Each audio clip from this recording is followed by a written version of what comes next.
So we are up for the next keynote speaker. It is Anna Bjurstam, a pioneer in the wellness industry with over 25 years of leadership experiences. With us, she will explore the power of energy medicine and how clearing energetic blockages can lead to profound healing and longevity. Welcome, Anna.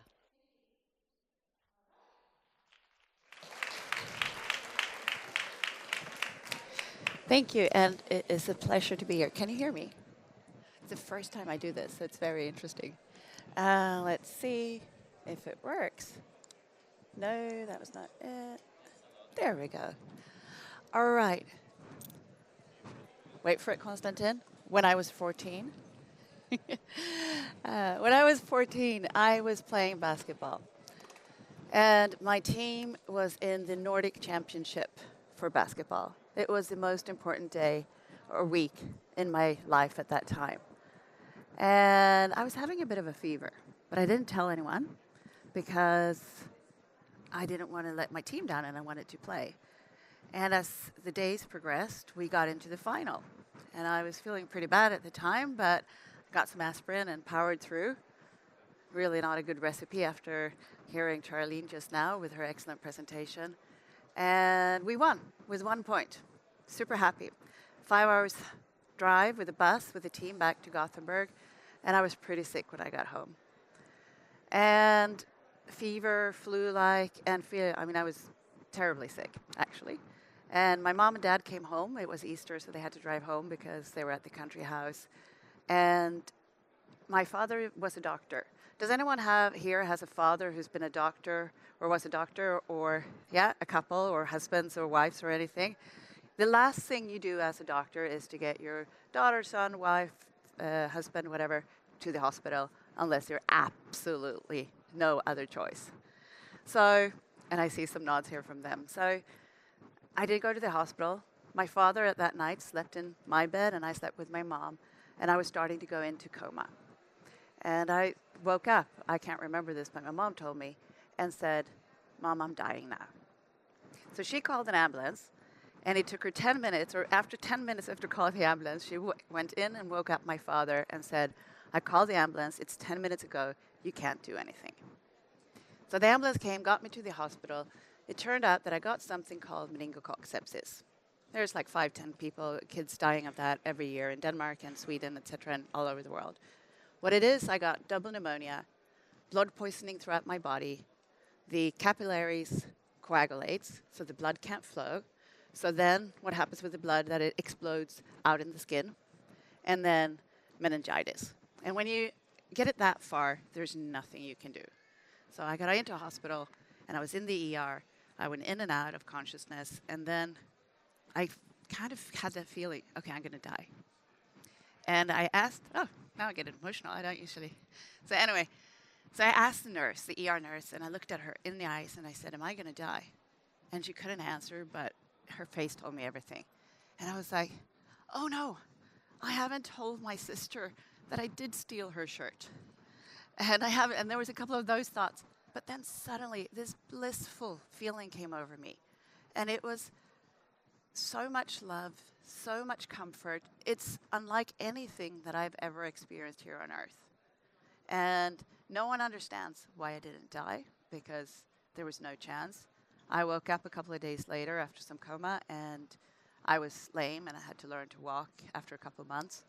And it was a really profound experience. The events that happened after and during showed me without any doubt whatsoever the proof that all of us often ask for in life, that there is something bigger, that there's something more connected than this. And that's what I learned, and that was my initiation to spirituality. Now, what is spirituality? Well, it is the pursuit of finding deeper purpose and significance in one's life beyond the material world. It is connection to the divine, which is what I got from my near-death experience. It's a sense of belonging, to be part of something, to be part of a tribe. That's why religion can be so strong. And then it's about inner reflection meditation.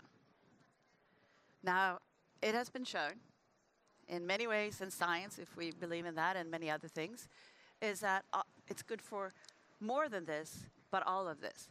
And I have to say, you can do all the nutrition and biohacking and testing you want, but if you don't have a spiritual well-being, none of that matters, because you won't live a long and happy and healthy life unless you cultivate this. And it's just not something that comes to you.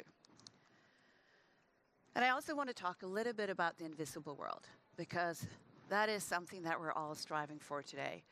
And just to put it into perspective, when you see this room around us, we see this much of what's happening. It's only 4%. There's 96% that's in this room that we simply do not see.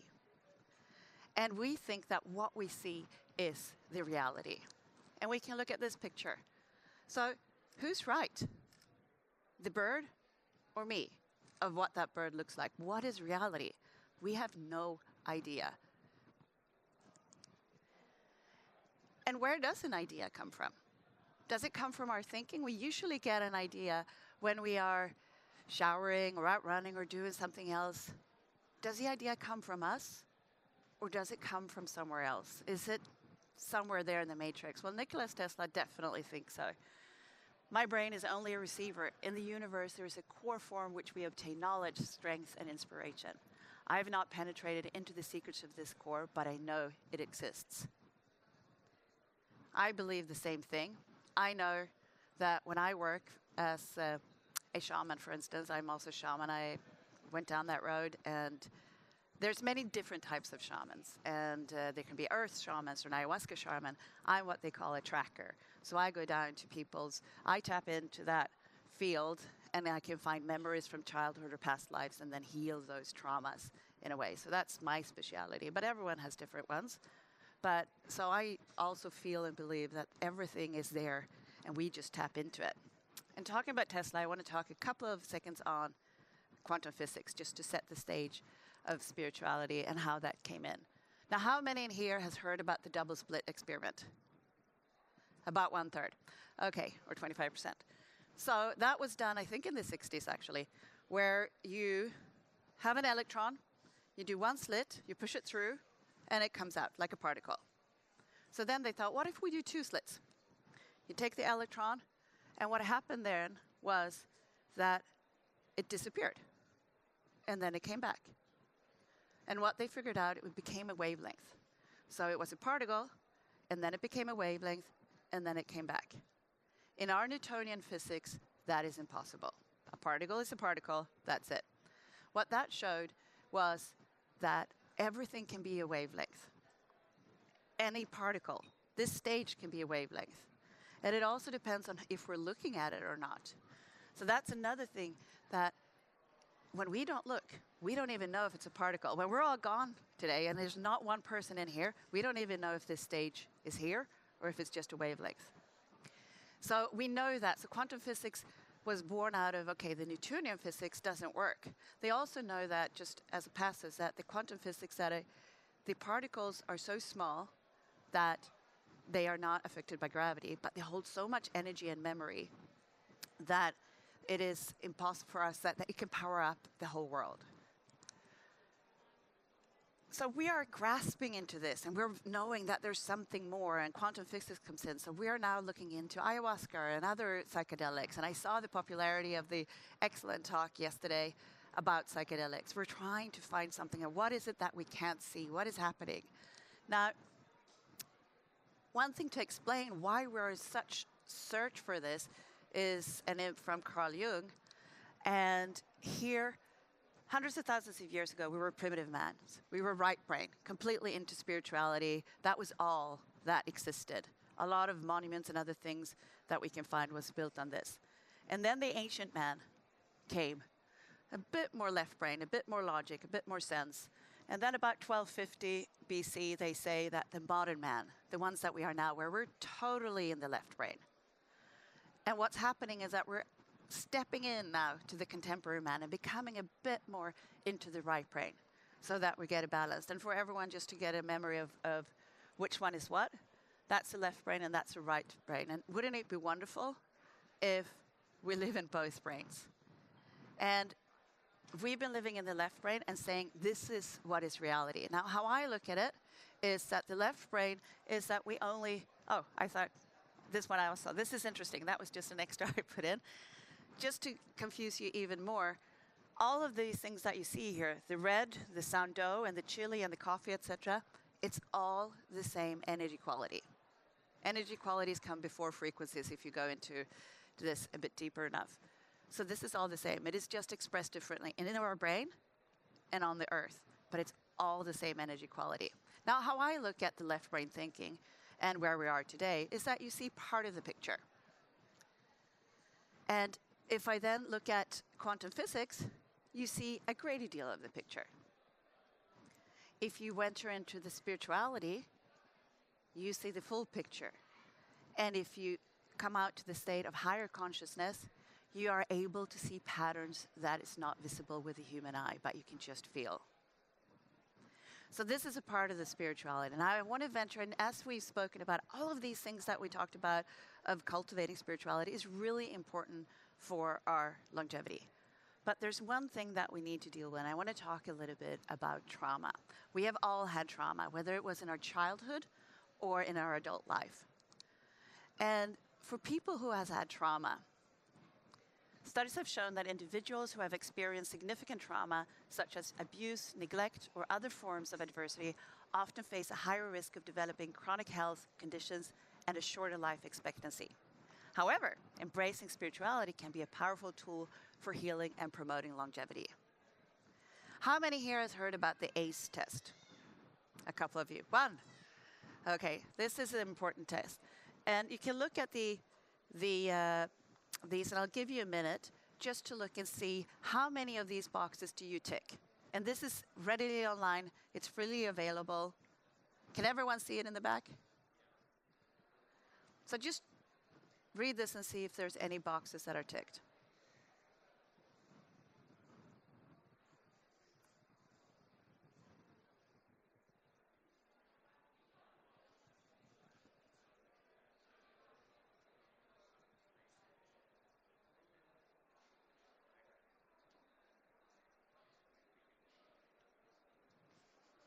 And I'm not going to ask you to tell me, but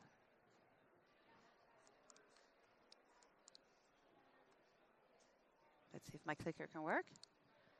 I think my clicker stopped working. That means that you can listen to this a bit more. Okay, excuse me. The clicker doesn't work. Okay, now, thank you. Technology. If left untreated, if you have had ticked more than 6 boxes, your life expectancy will be 20 years shorter unless you treat your traumas. So is there anything more important from longevity than treat your trauma? I do not know. And we also know that just talking about it with PTSD usually don't help. Another thing that's quite scary is that if you have 4 or more boxes, you're 7 times as likely to suffer from alcoholism and 12 times as likely to take suicide. And they have done big data studies on this. So, and children who have 2 or more are more likely to repeat a grade. And we know that today that it's very difficult to just get that from talk and cognitive behavioral theory. So we're right now seeing a whole slew of psilocybin, ketamine, and other treatments to help to treat PTSD with amazing success. But not everyone wants to go down that route. And there is other ways to do it. The best way to start is actually to, well, this one from Buddha as well, is that that's where we all want to go. And it's a beautiful quote. And if I can do that every day and not visualize my worry and visualize my future as very happy and successful, then I'm good. But you can unleash your curiosity. That's a step. And I always say that curiosity is the holy grail for longevity. Because what science has proven that if you're curious, you cannot, at a certain degree, you cannot be depressed. When we're born, we're curious. You know how babies are just looking at everything, and then it's slightly declined. When we're curious, we take healthier choices. When we're curious, we cannot be judgmental. There's been a lot of talk at this conference about vaccines, for instance. Instead of saying that taking it is right or not taking it is right, just be curious, because judgmental is not the way to have a long and happy life. And you can see that older people, you see your grandmothers, they can be very judgmental, or you meet those that are just open to life. So curiosity is a great way of looking at life. And that you can also see that curiosity is a way to actually unleash a lot of power. It is a way to success. So that's the first thing. But also, then I want to venture into non-ordinary consciousness. And the speaker about psychedelics spoke about it yesterday a bit. It's about an altered state of consciousness, experience that differ from normal waking consciousness, such as meditation, dreams, and psychedelic drug use. Then you go into mystical experiences, profound, transcendent, and often an ineffable experience that may involve a sense of unity or connection with the divine or the universe, such as shamanic experience, lucid dreaming. And then you have the out-of-body experiences, the perception of being separated from one's physical body and observing it from an external perspective. Near-death experiences, paranormal, and supernatural experiences. Basically, it's a wide range of experience that go beyond our typical everyday awareness. These altered states can provide insights, spiritual connections, and a deeper understanding of the human experience. Whoops. So, what of these experiences do we then want to do? And this is very individual, and there's something called the value proposition. That is time times reward divided by risk. And I'll give you 3 examples. But this is a very good way for you to look at, how do I want to go about my spirituality? How do I want to tap into something bigger than myself? And I'll give you 3 experiences. The first one is, a 1-day session with MDMA produces a marked decrease in symptoms of PTSD, but you have to be willing to ingest an amphetamine to experience it. So it could be a fairly high risk. But the time investment is quite short, and the reward is great. Or you can choose to do, scientifically, 5 weeks of surfing. Potentially less risky than a drug intervention, achieves a similar result, but entails learning a new sport in an unfamiliar and sometimes dangerous environment. So depending on what you reward, because you might want to get clear of your PTSD and learn to surf. So the reward is greater, but the time is more, and the risk is somewhat the same. Or you can go into meditation, both simpler and safer than surfing. It requires 12 weeks and offers a slightly lessened benefit.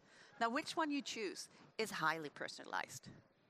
So it depends on what is your time investment you want to do, what is the reward, and what is the risk. One of my best friends, he, 2 weeks ago, did a very, very advanced psychedelic that most people say don't do because it is a bit too risky, called a bogey. But he had anyone heard about Vipassana? Yeah? He'd done 38 of them. So he's done quite a few. I've done 5, that's enough. Or it's not, but I'll probably do more. But anyway, 38, and he just felt, and he had a lot of trauma in his life, and he needed to make this high-risk psychedelic to get rid of the last really deep traumas that he had. And for him it worked, but it was a high risk. He's very risk-friendly, others are not. So you have to decide for yourself which route, and there's no right and wrong what you choose. Now, a very good way and a very safe way to start is to get into a flow state. You know what a flow state is, all of you? And if you look at Navy SEAL teams, for instance, they don't choose the people that get picked to be Navy SEALs depending on who's the fittest, who can take the pain the best, or who is actually best in the crafts, what they're learning. They look at who can drop into flow state the quickest. And when they go on mission, they don't have time to talk. They need to operate as one. So they need to connect through their minds, through their flow, through their hearts. And what they do the night before they go out is actually that they get shit-faced. They get drunk. Because the next day, then, the brain doesn't work because they don't need their brain to work the next day if they're going to go on an important mission. They need their flow state. We've seen teams do it. We've seen sports, and we heard about the zone or not in the zone. You all have been in flow. And that's something that you can access and train yourself to. That helps you to disassociate yourself from yourself so you can look at your world in an easier and better way. So that's something that I would And there's so much information on online to do that, but that's something that I would really tell you to do. Shamanic, I've had a couple of especially in later life, I had some traumas. My first go-to is to find a shaman who can deal with that. And that is also something that I highly recommend. There's more and more out there and that tap into. So it's something that can go into your subconscious and help you to heal traumas in a way that is quite profound. And of course, you can go and do things like near-death experience. And why I'm talking about this is a profound trauma. But what they have seen from research as people that's gone through this, like I have, they are actually happier. They are healthier. They see life. They're more grateful. They're not scared of death. So this is a trauma that actually got a lot of positive. And I don't think I would not stand here in front of you today. I don't know who I would be if I wouldn't have had this experience that I'm incredibly grateful for. So there's a lot of things that you can do. These are just some, there's many more, but all of these works, and you have to find out what works for you. Now, the way to do that, it's usually from rites and rituals. Because it's hard, there's so much out there and you don't have time. We just heard this. Self-care is not something that we always focus on. So we need to look at how do we put all these stuff into rites and rituals. So for instance, my morning rituals every day is that I do meditation and then I do yoga. This morning I did 10 minutes of each. I usually, when I'm home, do 30 minutes of each. That's my go-to. And get up an hour early so I can do that. And then I hydrate with either bone broth or lemon and ginger, fresh lemon and ginger. And then I go out and see sunshine for 15 minutes or blue light because we're in the Nordic countries and I live in Sweden. So it's pretty dark. So that's like my rite and ritual that I do every morning. And I'm not taking life too seriously. So if I miss it, that's fine too. You know, you can't be too aesthetic with your too much, but I think you need to find the rites and rituals that work for you. And also to take these mini breaks during the day and maybe get to the Normatex boots and do some biohack or go into a cry or do something like that. Or if that doesn't work for you, you do some breath work that we just were taught. So that is important for you to get into that spiritual part. And I want to come back to where I began. So about 6 years ago, I went to Seattle to 40 Years of Zen with Dave Asprey and did neurofeedback for 5 days. That's like running a marathon with your brain. Every day when you get back in the evening and when I got back to my room, I can't look at anything but a wall. I can't listen to anything. My brain is dead. And I woke up on the Friday, the last day, with an insight that I want to go back to what happened between that I died, which I didn't, and when I woke up from a coma. And I knew that I would be successful. I just woke up knowing, and I did. And it was profound. It was beautiful. So that's a way also to have neurofeedback is a great way to get that non-ordinary consciousness state. What I saw, and it's absolutely beautiful, that we are pure light beings. We're a waveform of beautiful, beautiful light. And we're kind of squeezed into this little suit of a human to have this beautiful experience that we have on Earth when we're here.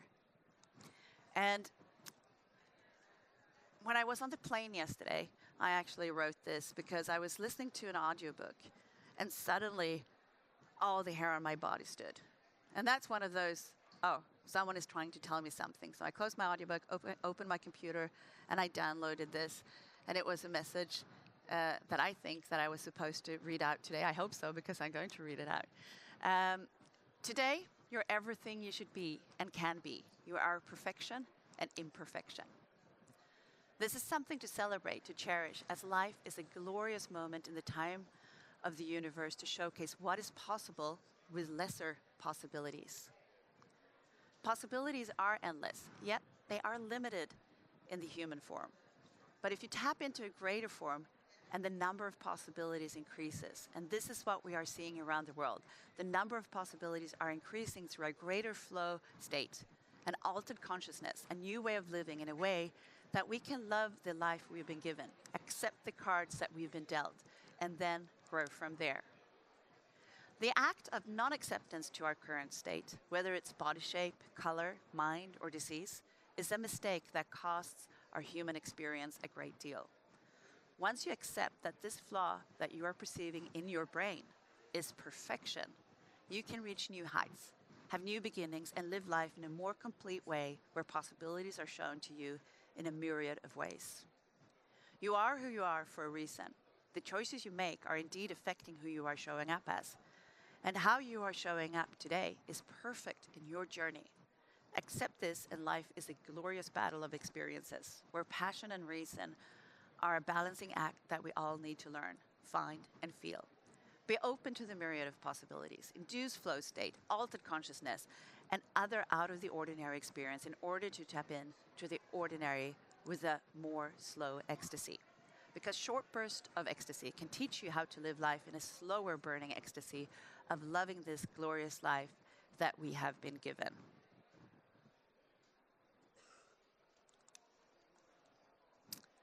And I'm going to end with this quote. It's a beautiful quote. Love tells me I'm everything. Wisdom tells me I am nothing. And between the two banks flows the river of life. Thank you.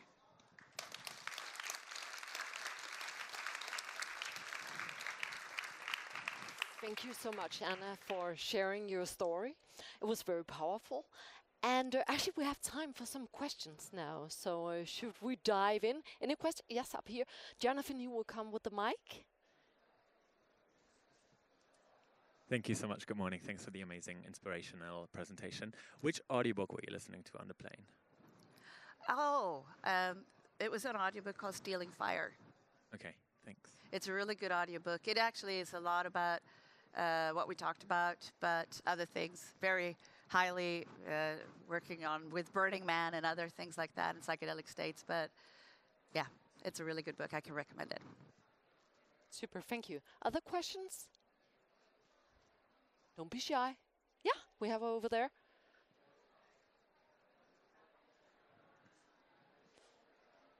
How are some ways you train to enter flow states more frequently? Does that make sense?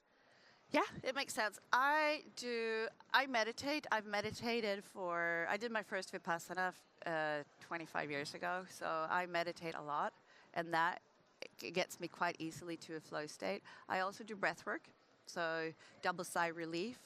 I can do that while working, so you breathe in through your stomach, and then another, and then you breathe out. So you do that. That also gets your brain going. Kundalini yoga. Fitness, very hard fitness, is a very good extreme fitness to do it. But often I just tap in what they say and what science says. If you're passionate about something, that's when you can drop into a flow state very easy. So I think I'm passionate what I do, so I can just, like I did on the plane, I wrote that, I just tap into it, and it's just there. Okay. Super. One more. You find it in your work quite regularly? Yes, I do. I love my job, and most of the population don't love their jobs, but hopefully everyone here does, because you're here for a reason and you hopefully work with wellness. So I do, and I find it sometimes when I swim, sometimes when I play sports. So you can find, but I train it through, you can also, I have lots of gadgets at home. So I have TDSC, where you put in electrodes on your brain, and all kinds of things that I also do that can help me to get into that quicker. But nowadays, because I've trained it a lot, it just comes naturally.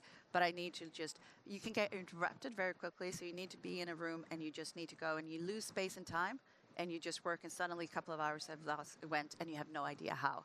So it's about a training, and there's lots of ways to train it, but right for me, it more just goes. And then I can also work less, because if I go in a flow state, it's like working 1 hour in a flow state is like 3 hours of work. So then I can go and do something else and go out and have nature or whatever I want. So I don't need, because one of my biggest goals in life is to work less and not do what we heard Charlene talk about in the earlier presentation.